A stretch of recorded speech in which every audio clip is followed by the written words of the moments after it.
दोस्तों, भारत के defence experts हों या डिफेंस को लेकर थोड़ा सा भी जागरूक लोग हों, आप किसी से भी पूछें कि फिलहाल भारत की सबसे बड़ी जरूरत क्या है, तो सबका एक ही जवाब होगा और वो है भारत के स्वदेशी फाइटर जेट के लिए इंजन।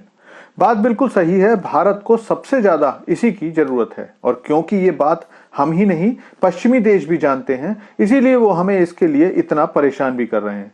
लेकिन आज मैं आपसे इसके बारे में बात नहीं करने वाला हूं। दरअसल मैं आपको बताना चाहता हूं कि ऐसे समय में जबकि हम अपने 4th और 4.5 जनरेशन एयरक्राफ्ट के लिए परेशान हो रहे हैं, दुनिया में दूसरे 6th जनरेशन फाइटर जेट की तैयारी शुरू हो चुकी है। और याद रखिए, मैं दुनिया का दूसरा 6th जनरेशन फाइटर जेट कह रहा हूं। तो चलिए जानते हैं कि कौन ये एयरक्राफ्ट बना रहा है और पहला 6th जनरेशन एयरक्राफ्ट किसके पास है। लेकिन आपसे रिक्वेस्ट है कि चैनल को सब्सक्राइब कर लीजिए, क्योंकि यहाँ आपको डिफेंस, फाइनेंस और फॉरेन पॉलिसी पर वीडियोस रोज मिलते हैं। तो दोस्तों, बात जब फाइटर प्लेन की आती है तो भारत हमेशा पीछे रह जाता है। मतलब ऐसा नहीं है कि भारतीय सेना कमजोर है, लेकिन अपने कंपटीटर देशों से या अपने लेवल के विकासशील देशों से भारत पिछड़ता हुआ नजर आता है।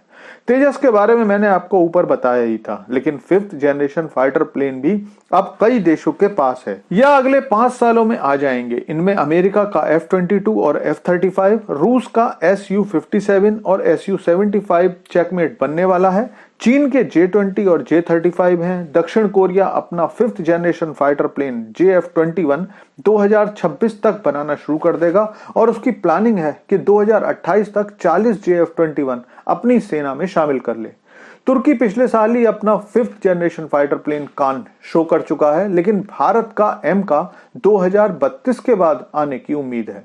लेकिन भारत के लिए अब नया टारगेट पश्चिमी देशों ने तय कर दिया है। दरअसल खबर आ रही है कि कल ब्रिटेन के प्रधानमंत्री कीर स्टारमर ने उस प्लान को मंजूरी दे दी जिसमें ब्रिटेन, जापान और इटली मिलकर अपना 6th जनरेशन फाइटर प्लेन बनाएंगे। दरअसल पूरा यूरोप दशकों से रूस को लेकर परेशान रहता है और अब तो रूस के साथ चीन जैसा आर्थिक ताकत वाला देश भी है। खास बात यह है कि ये तीनों देश G7 ग्रुप के सदस्य भी हैं। दरअसल ये पूरा प्रोग्राम 2 हिस्सों में है जो अब एक साथ होगा। इसके तहत यूके और इटली का टेम्पेस्ट प्रोजेक्ट और जापान के FX प्रोजेक्ट को एक साथ मिलाया जाएगा। यूके के प्रधानमंत्री ने टेम्पेस्ट प्रोजेक्ट के लिए पहले ही 2 बिलियन पाउंड का वादा कर दिया था। पिछले साल दिसंबर में तीनों देशों ने इस समझौते पर हस्ताक्षर किए थे। इस फाइटर जेट में इंजन रॉयल्स रॉय का होगा और बाकी सारी टेक्नोलॉजी जापान की मित्सुबिशी, इटली का लियोनार्डो एरोस्पेस और ब्रिटेन की BAE सिस्टम मिलकर बनाएंगे।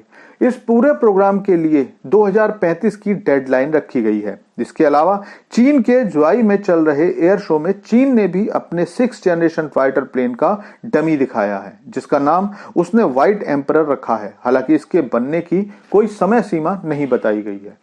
लेकिन अब आपका सवाल होगा कि ये तो दुनिया का दूसरा 6th जनरेशन फाइटर प्लेन है, तो पहला कौन सा है? तो दोस्तों, दुनिया का पहला 6th generation fighter plane America बना चुका है, जिसका नाम B-21 रेडर है, जो कि एक बॉम्बर है। इसमें स्टेल्थ कैपेबिलिटी और एडवांस नेटवर्किंग कैपेबिलिटीज हैं। ये कन्वेंशनल और न्यूक्लियर दोनों तरह के हथियार ले जाने में सक्षम है और यही तरक्की देखकर भारत का एम का प्रोग्राम याद आ जाता है, जिसके बारे में कहा जा रहा है कि इसके इंजन को लेकर डील 2025 में हो सकती है, जिसके बाद इसके 4 प्रोटोटाइप 2028 तक बनकर तैयार हो सकते हैं। इन सब का टेस्ट और ट्रायल करने के बाद उम्मीद है कि 2032 से 34 तक भारत का अपना स्वदेशी 5th generation fighter plane M का भी तैयार हो जाएगा, लेकिन बहुत ज्यादा देरी के साथ।